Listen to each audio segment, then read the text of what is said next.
안녕하세요. 정말 살다 보니 별의별 일을 다 겪는 것 같네요. 저에게는 정말 눈에 넣어도 안 아플 딸이 있습니다. 저는 10년간 불임으로 살아왔어요. 그래서 자식을 갖는다는 것 자체가 저에게는 기적과도 같은 일이었고 정말 힘든 일이었지요. 아무래도 불임인 사람들은 마음고생을 심하게 해요. 항상 시험관 시술도 해야 하고 주사도 맞아야 하고 아이가 착상이 되어도 다시 착상에 실패하기도 하니까요. 그런 순간들을 매번 넘기다 보니까 어느새 저의 마음은 너덜너덜해져 있더라고요. 아이 가지는 것을 포기하고 딱 10년째 되었을 때 정말로 선물처럼 지금의 딸인 지연이가 태어나게 되었어요.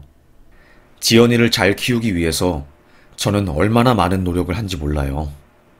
아이들한테 좋다는 것은 다 해주기 위해서 태교도 정말 클래식 틀어놓고 똑똑해지라고 호두나 잣 같은 것도 엄청 사서 먹고 제가 사실은 호두랑 잣을 별로 안 좋아해요.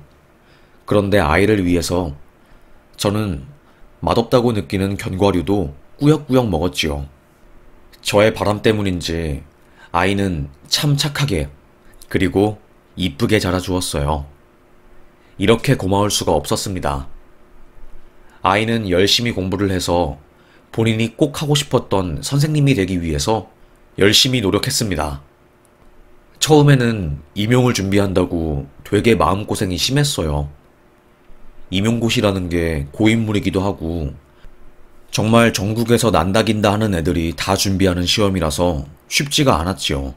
3년 정도 소수점 점수로 떨어지니까 딸의 마음이 말도 아니었어요. 엄마, 나는 실패할 운명인가 봐. 어떻게 이렇게 항상 아슬아슬하게 떨어지는 거야. 내 앞에 도대체 몇 명이나 있는 거야. 솔직히 말하면 아예 점수차가 크게 해서 떨어지면 내가 억울하지도 않았을 거야. 그런데 이게 아니잖아.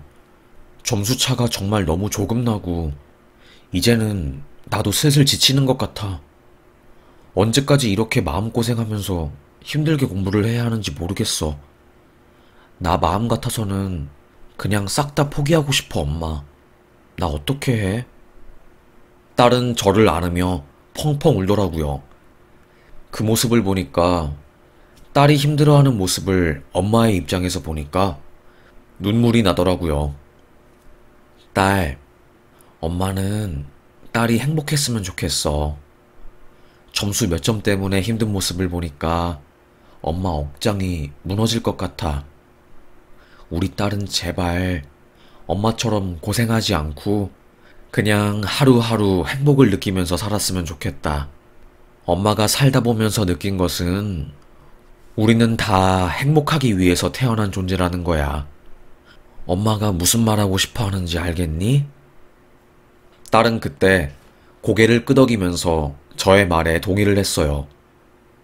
나 그럼 일단 공교육 교사 말고 사교육 교사라도 할게. 더 이상 임용을 준비하는 것은 내 마음에 구멍을 내는 일과 똑같은 것 같아. 정말 힘들어서, 너무 힘들어서 도저히 안 되겠어. 딸은 임용 포기 선언을 했습니다. 솔직히 엄마 입장으로서는 오히려 더 잘 되었다고 생각이 들었어요. 그렇게 힘든 시험을 매달려봤자 합격한다는 보장도 없고 또 지금 딸아이가 너무 힘들었으니까요. 딸은 어릴 때부터 교사를 꿈꿔온 덕에 정말로 살면서 제대로 논 적도 없었어요. 엄청 상처도 많이 받고 저는 그런 딸아이가 안쓰럽기도 했지요. 그래서 포기하기로 결심하는데 시간은 오래 걸렸지만 저는 오히려 그런 딸아이를 위로했습니다. 차라리 잘된 일이라고 하면서요.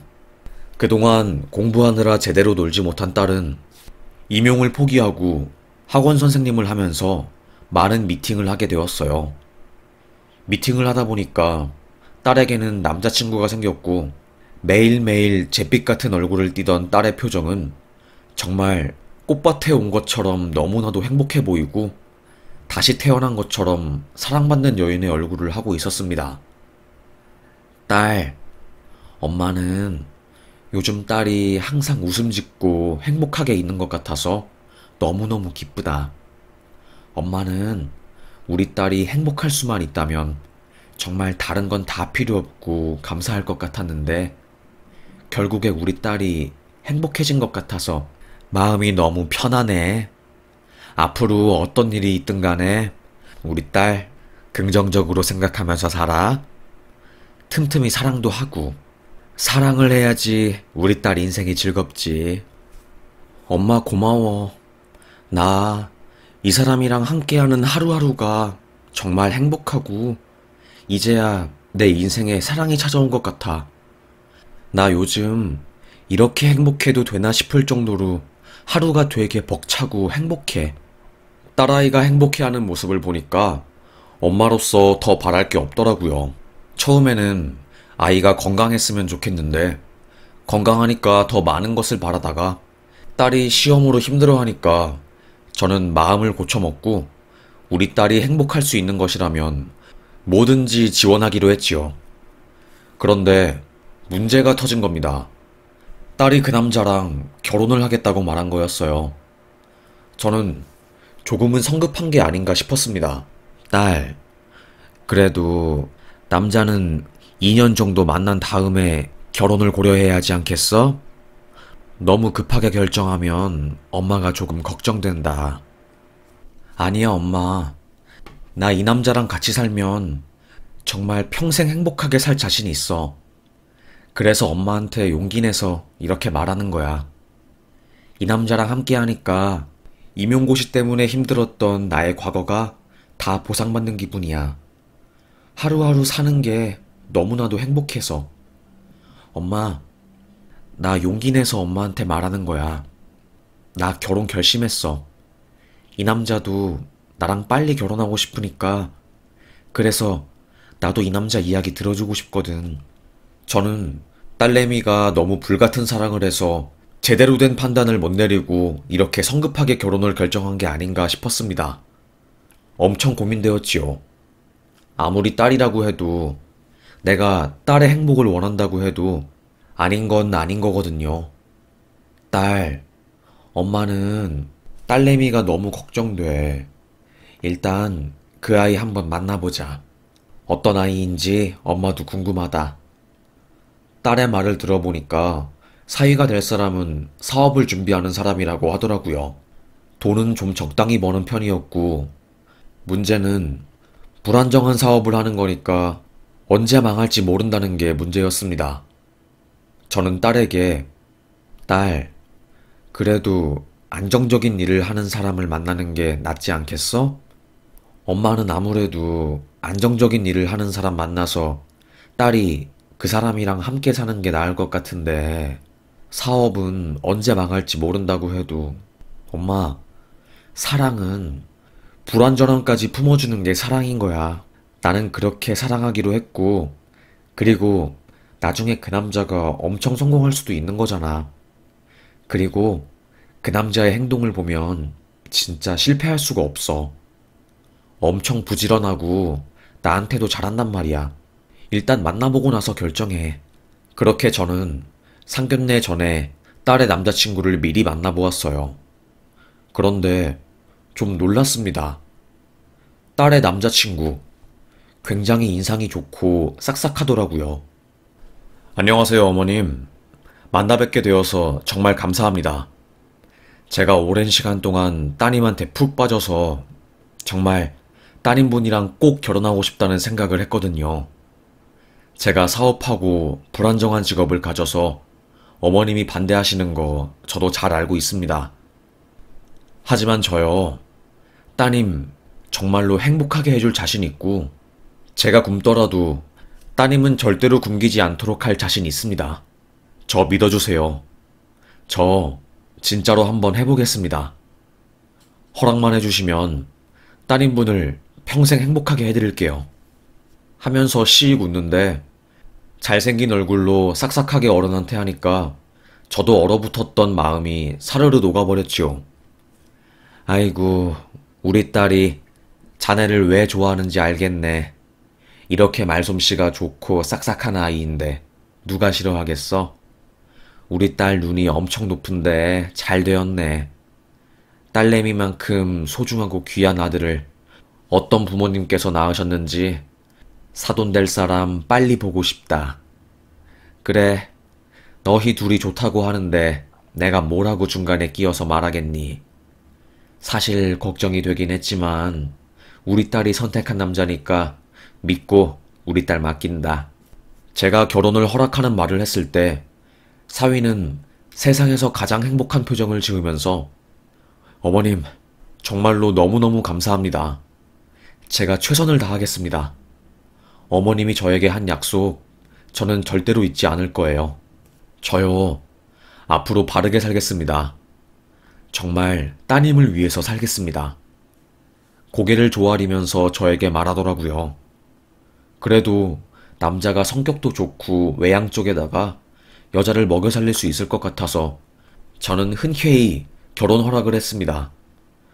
그런데 이상하게 마음 한켠에 찝찝하고 너무나도 성급한 판단인가 싶은 불쾌한 기분이 있었던 것은 사실이에요. 하지만 저는 그런 직감을 무시하고 딸내미의 결혼을 허락했지요.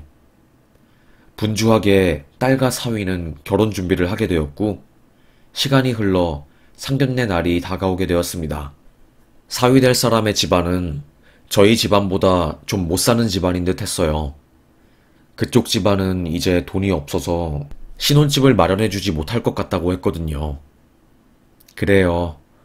요즘은 시대가 바뀌었으니까 꼭 남자 쪽에서 집을 해오라는 법은 없잖아요. 조금 여유 있는 집에서 집이야 해가면 되는 거고요. 그걸로 너무 미안해하거나 위축되지 마세요. 그리고 남서방도 뭐 사업하고 그거 자리 잡으면 금방 올라오겠지요. 아이고, 사돈 되실 분께서 너무 좋은 분 같아서 저희가 정말 참 감사하네요. 상견례는 정말 화기애애했어요. 남서방은 학창시절에 정말 성실하고 너무너무 공부도 잘하고 바르게 잘 살아왔다고 사돈이 엄청 강조를 하더라고요. 우리 아들이 참 착했어요. 학창시절에 뭐 조금 걱정 끼친 것 빼고는 학교 생활도 정말 잘하고 우리 부모들한테도 참 잘했다니까요. 우리 아들이 따님한테도 참 잘할 거예요. 기본적으로 참 자상한 아이고 애가 꽤 괜찮거든요. 우리 아들이지만 바른 아이라고 저희가 보장합니다. 사돈댁은 유독 학창시절을 강조했습니다. 저는 속으로 요즘 학창시절 놀면서 지낸 애들이 있나? 다들 열심히 살고 하루하루 바르게 살았지 뭐.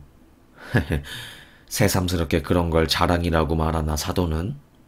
우리 딸도 학창시절에는 공부만 하고 대학 가서도 임용고시 준비한다고 공부에만 집중했는데 뭘. 이런 생각이 들었습니다. 그렇게 화기애애한 분위기에서 한식당에서 밥을 먹었습니다. 이제 밥을 다 먹고 나가려고 하는데 거기 한식당 주인이 갑자기 저를 보고 이거 저희 10주년 이벤트로 응모권입니다. 주소랑 번호 적어서 여기 넣으면 나중에 30만원 상당 상품권 추첨해서 드려요. 이거 응모하는 사람이 많지가 않아서 응모하면 확률도 올라갑니다. 지금 지원자도 별로 없고 이거 쓰는데 1분도 안 걸리니까 한번 써보시죠. 하면서 저에게 종이를 내미는 겁니다. 저야 원래 이런 거를 잘 안 하는 성격인데 뭐 해서 나쁠 것은 없다고 생각을 하고 그때 제 번호랑 주소를 적어서 보냈습니다. 그렇게 상견례가 무사히 끝나게 되었고 각자 저희는 집에 가게 되었어요. 딸은 사돈, 그러니까 예비시댁 되실 분들이 좋은 분 같아서 다행이야. 왜 시집 가서 시집살이 때문에 이혼 고려하고 그런 사람들도 있잖아. 다행히 나는 그런 걱정은 안 해도 될 것 같아. 그래, 엄마도 사돈 걱정했는데 생각보다 나쁘지 않은 사람인 것 같아서 엄마도 한시름 놓인다. 그래, 그래. 고개를 끄덕였습니다. 딸은 그날 저녁에 잠깐 친구를 만난다고 하고 나갔고 저는 거실에 누워서 TV를 보고 있었습니다. 그런데 그때 초인종이 띵동 눌리더라고요. 저는 놀랐습니다. 이상하다. 지금 찾아올 사람도 없는데 누가 초인종을 누르는 거지? 하고요. 왜 혼자 집에 있는 분들은 아실 거예요. 올 사람이 없는데 갑자기 집을 누가 두드리면 잔뜩 긴장이 되는걸요. 저도 그랬지요. 그래서 조심스럽게 누구십니까? 하고 인터폰을 들었습니다. 그때 인터폰 화면 사이에 비에 잔뜩 맞아서 헐떡거리는 한 남자가 서 있었어요. 요즘 나온 기생충 영화, 거기서 인터폰 장면이 나오는데 딱 그 느낌이었습니다. 저는 깜짝 놀라서, 아니, 누구신데 비를 맞고 저희 집 앞에 서 있는 거죠? 그때 그 남자가, 저요, 아까 정한식당 사장님입니다. 꼭 하고 싶은 말이 있어서 정말 고민하다가 꼭 말씀드려야 할 것 같아서 이렇게 왔습니다. 당황스럽겠지만 제 이야기 좀 들어주세요. 저는 진짜 무슨 신천지나 이상한 종교에서 포교하려고 온 줄 알았어요. 그런데 너무나도 간절한 목소리에 그런 이상한 목적을 가지고 들어온 사람은 아니라고 판단하고 조심스럽게 문을 열었습니다. 그때 문을 열고 자세히 보니까 아까 한식당에서 만난 그 사장님 얼굴이 정확하게 보이더라고요. 아, 저희 집에 찾아오시려고 그래서 아까 응모권 써달라고 하신 거예요? 네, 죄송합니다. 제가 꼭 말하고 싶었는데 연락처나 뭐 주소 알 길이 없으니까 사실 응모권 하지도 않는데 거짓말 친 겁니다. 죄송합니다. 하지만 정말 이야기를 안 하면, 이 진실을 폭로하지 않으면 따님분께서 평생 힘들 것 같아서 용기를 냈습니다. 제 이야기를 들어주세요. 저는 딸이 위험해진다는 소리를 듣고, 아니 도대체 이게 무슨 일인가? 무슨 뚱딴지 같은 소리를 하는 건가 싶었습니다. 제가 10년 만에 가져서 힘들게 낳은 딸, 아이고, 제 인생을 바쳐서 키운 딸아이인데 딸이 불행해지고 위험해질 수도 있다는 이야기에 저는 눈이 돌아간 거죠. 아니, 그게 무슨 소리예요? 내 딸이 불행해진다니요. 일단 들어오세요, 사장님. 너무 당황스러운데. 그 사장님은 고개를 푹 숙이더니 갑자기 주머니에서 주섬주섬 어떤 종이뭉텅이를 꺼내는 겁니다. 그거는 판결문이었어요. 소년재판 형사사건 판결문을 가지고 온 겁니다. 이거 한번 읽어보시죠. 여기 안에 제가 하고 싶은 말이 다 들어있습니다. 이거 읽으시면 제가 왜 이렇게 비를 맞으면서 생전 처음 본 사람 집에 와서 미친 것처럼 이렇게 말을 걸고 이야기를 하시는지 아실 수 있을 겁니다. 저는 동공에 지진이 났어요. 이게 뭔가 싶었지요. 판결문은 한 고등학생 무리들이 한 여자아이에게 술을 먹이고 단체로 그 짓거리를 했다는 내용이었어요. 그 중에 그 무리에서 우두머리로 추정되는 남자애가 그 여자애를 지속적으로 괴롭혔고 영상까지 찍어서 아예 그 굴레에서 벗어나지 못하게 악독하게 괴롭혔다는 이야기가 써 있었어요. 저는 순간 혼란스러웠지요. 이게 뭔가 싶었습니다. 아니, 그래서 이걸 읽었는데 이 악마 같은 아이들의 이야기를 왜 저에게 말하는 거죠? 도대체 이거랑 제 딸이 무슨 관련이 있다고요? 이딴 짓을 저지른 사람이 사모님 사위 될 놈입니다. 거기 판결문에 있다시피 거기서 가장 악마같이 행동한 놈이 있지요. 그 놈이 사모님 사위고 그거를 당한 사람이 내 딸입니다. 내 딸이라고요. 내 딸이 이런 짓을 당했는데 내가 어떻게 그 새끼들을 잊을 수 있겠습니까? 저는 순간 손이 후들거렸어요. 사장님이 주신 판결문의 제일 뒷장을 펼쳐보았고 거기서 저는 사위의 이름이 선명하게 적혀있는 것을 보았지요. 남주현, 사위의 이름이었습니다. 보호관찰 1호분, 가장 높은 형벌. 청소년이 받을 수 있는 가장 강한 처벌을 받은 사위였어요. 그제서야 모든 실마리가 풀리더라고요. 저는 혼잣말로 그래서 사돈이 묻지도 않은 사위의 학창시절을 말하면서 일부러 지네들이 찔리니까 당신 아들은 학창시절에 성실하게 열심히 살았다고 말한 거구나. 미친 것들. 소름 끼쳐. 정말 죽이고 싶을 정도로 소름 끼쳐. 이게 말이 돼? 저는 정말로 온몸이 떨리는 기분을 느꼈어요. 배신감에 치가 떨리더라고요. 어쩐지 사위를 봤을 때 싹싹하고 좋았지만 어딘가 가슴 한켠에 쎄한 기분이 들었거든요. 직감적으로 느낄 수 있었는데 딸이 워낙에 그 아이를 좋아하니까 제가 할 말이 없었어요. 그 직감을 무시하고 딸을 믿었던 거죠. 저는 정말 이 모든 게 사실입니까? 제 사위가 될 놈이 이딴 짓을 저지른 게 한치의 거짓말도 없이 모두 사실이라는 거죠? 도무지 이 악마 같은 일을 저지른 놈이 제 눈앞에 나타난 게 믿어지지가 않아서요. 네, 사실입니다. 저도 놀랐습니다. 죽어서도 잊지 못할 놈이 내 가게에 나타났다는 게 심장이 철렁했고, 제가 방 안에 있는 CCTV를 통해서 그 놈의 얼굴을 다시 한번 확인하고 계산대에 나올 때도 확인했습니다. 관자놀이에 있는 그 점까지 똑같았고, 아까 이름 들어보니까 이름도 일치한 걸 들은 순간 저는 확신할 수 있었지요. 그놈은 저를 못 본 모양이더라고요.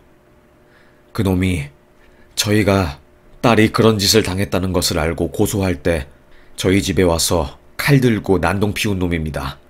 제 딸과 저와 아내를 죽이겠다고 하면서요. 그 정도로 정상이 아닌 놈입니다.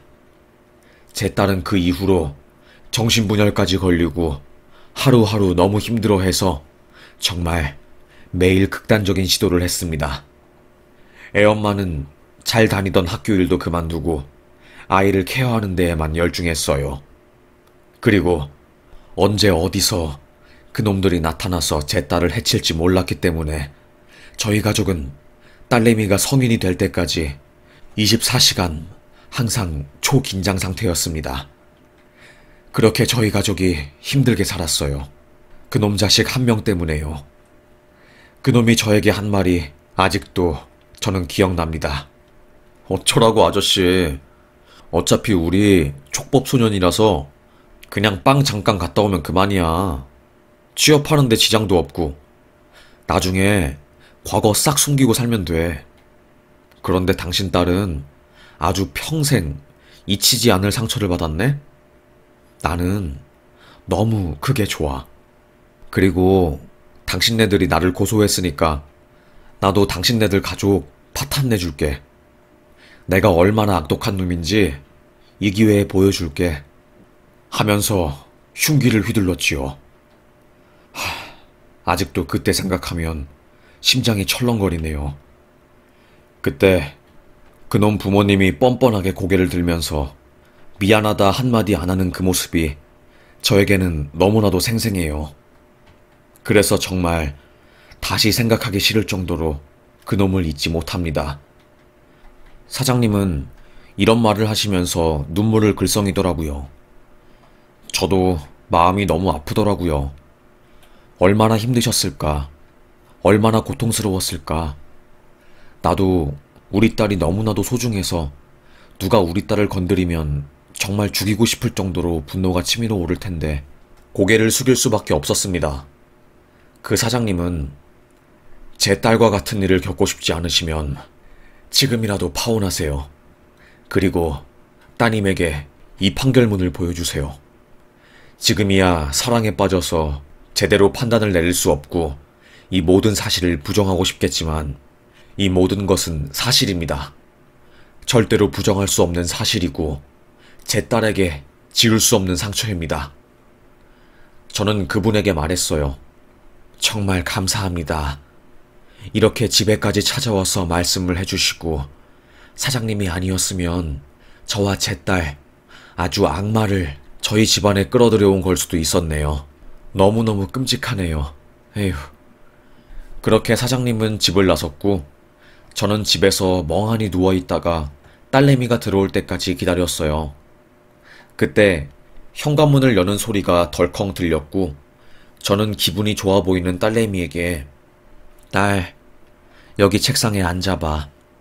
엄마가 딸한테 꼭 하고 싶은 말이 있어서 그래. 엄마, 갑자기 왜 분위기를 잡아 무섭게? 왜 그래? 무슨 일 생겼어? 저는 식탁 한켠에 치워져 있었던 그 판결문을 가져와서 딸내미에게 보여줬습니다. 엄마, 이게 뭐야? 뭐긴 뭐야. 읽어봐. 딸은 영문도 모른 채 그 판결문을 찬찬히 읽어보았어요. 그리고 미친, 이딴 쓰레기 짓을 저지른 놈이 누구야? 그런데 이걸 왜 나한테 보여주는 거야? 딸내미는 저에게 물었고 저는 그거 남서방이 저지른 일이란다. 그 피해자 아빠가 오늘 우리가 간 한식당 사장님이었고 남서방 얼굴을 보고 깜짝 놀라서 우리 전화랑 주소를 몰래 받아서 오늘 찾아왔어. 그 사장님이 너를 보고 자기 딸이 생각나서 도저히 가만히 있을 수가 없다고 하면서 말을 하더라. 그래서 우리 집까지 찾아와서 말해준 거야. 딸은 동공이 흔들리면서 금방이라도 울 듯한 표정을 지었어요. 저는 판결문의 맨 뒷장으로 넘어가서 선명하게 쓰여있는 남서방의 이름을 보여주었고 그때 딸은 소리를 지르면서 막 분노를 표했습니다. 한순간에 너무나도 사랑하는 남자에게 배신당한 것 같은 기분을 느낀 제 딸은 무척이나 고통스러워했지요. 더 이상 이 사실을 안 뒤로 결혼을 추진할 수 없었습니다. 그때 사장님이 저에게 영상 하나를 보내주시더라고요. 10여 년 전에 뉴스에 나왔던 그 집단 성폭행 사건이 나오는 뉴스였습니다. 이게 제 딸이 당한 일입니다. 뉴스에서도 다룬 이야기였고 치가 떨리지만 제가 핸드폰에 담아두고 저장해둔 거였어요. 보고 판단하세요. 저는 뭐라고 말할 수가 없네요. 이보다 더 슬프고 잊을 수 없는 일은 절대로 없으니까요.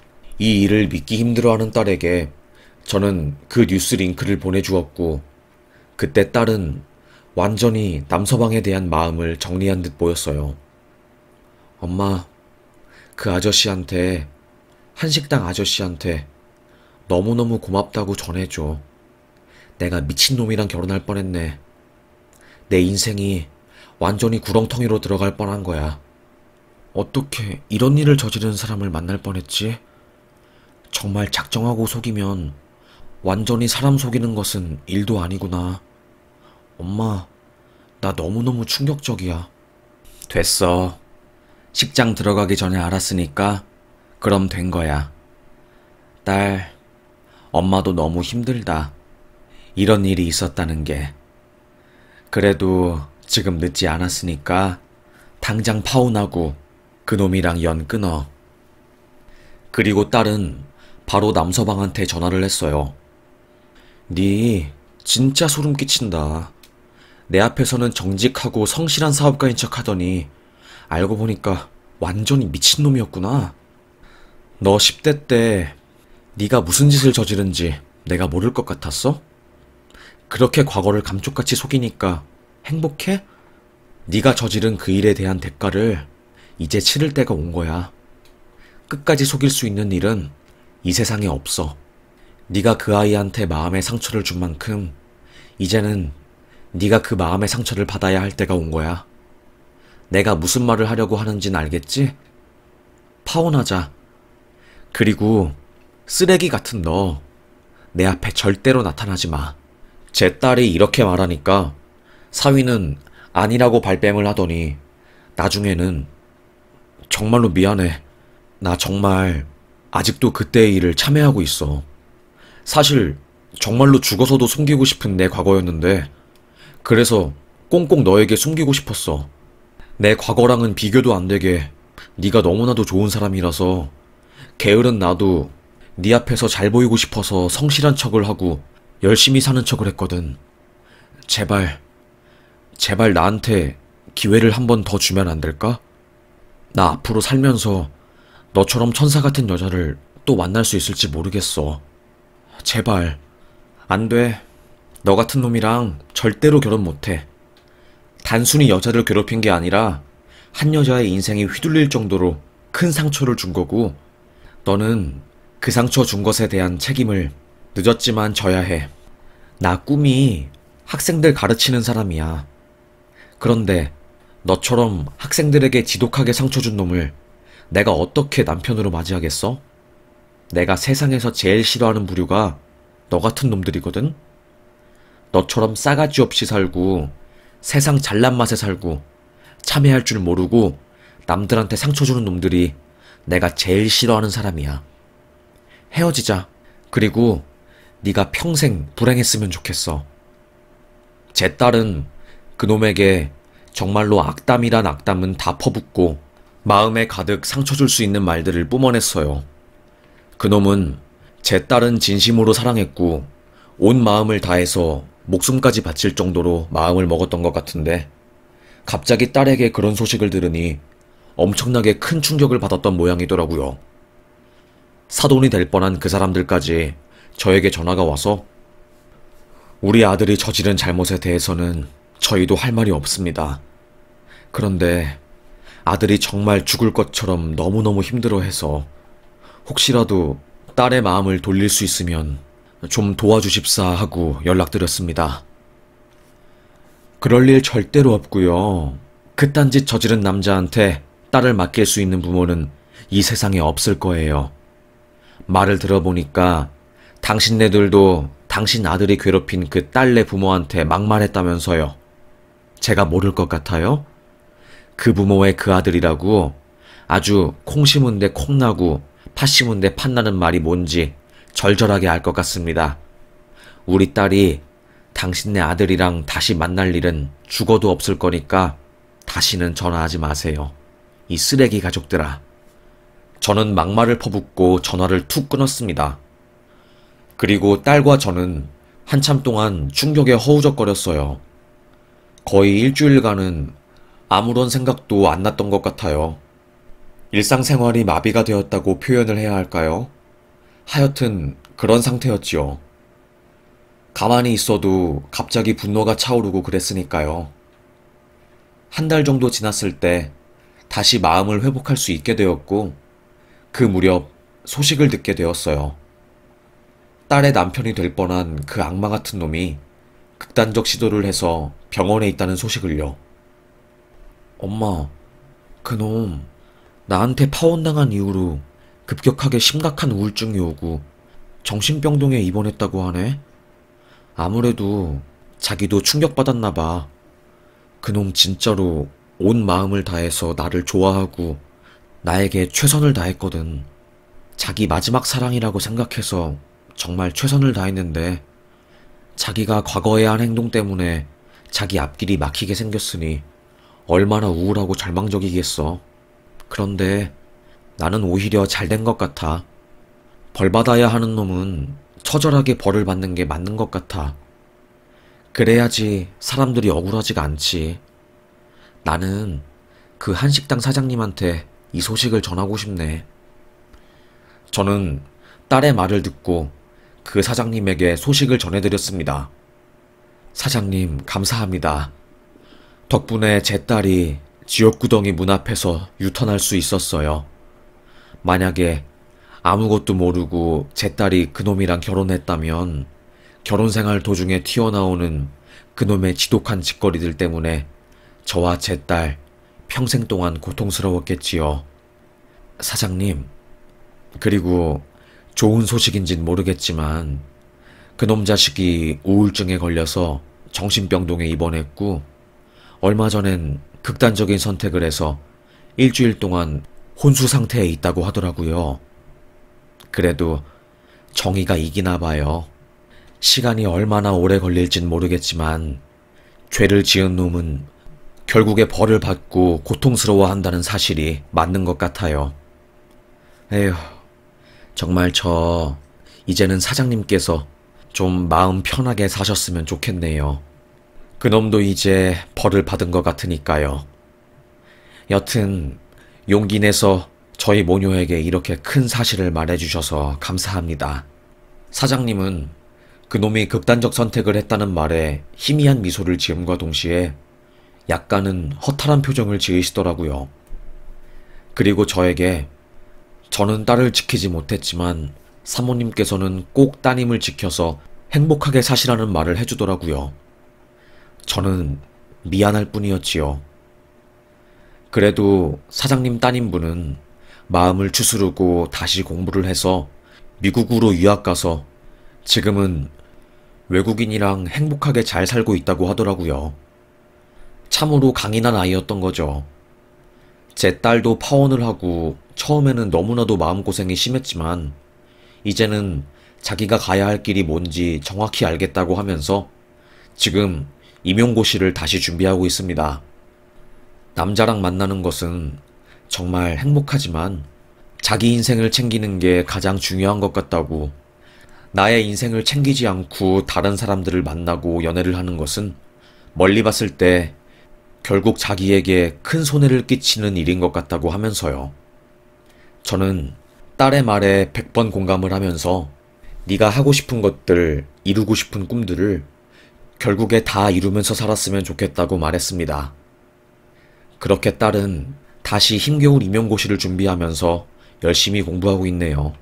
그전에는 정신적으로 약해서 작은 일만 있어도 금세 위축되고 힘들어하는 딸이었는데 이번 사건을 통해서 마음과 정신이 전부 탄탄해져서 정말 어떤 일에도 쉽게 흔들리지 않는 그런 강인한 존재가 된 것 같아서 저는 기뻤습니다.